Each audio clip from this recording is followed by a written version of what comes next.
An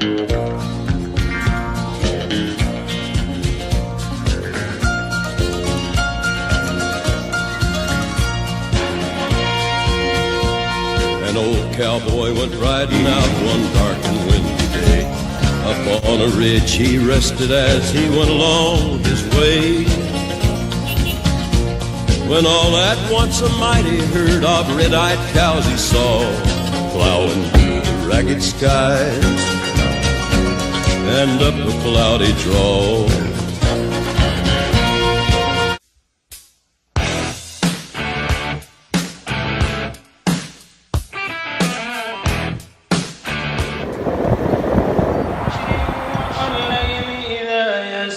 هل في ذلك قسم لذي حجر ألم تر كيف فعل ربك بعاد إرم ذات العماد التي لم في البلاد وثمود الذين جابوا الصخر بالواد وفرعون ذي الأوتاد الذين طغوا في البلاد فأكثروا فيها.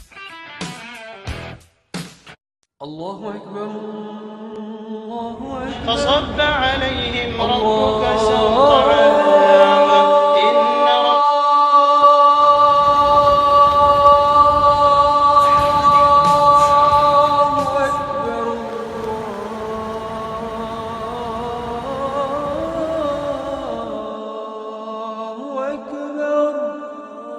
النبي صلى الله عليه وسلم يقول: إذا سمعتم المؤذن فقولوا مثل ما يقول، ثم صلوا علي، فإنه من صلى علي صلاة صلى الله عليه بها 10.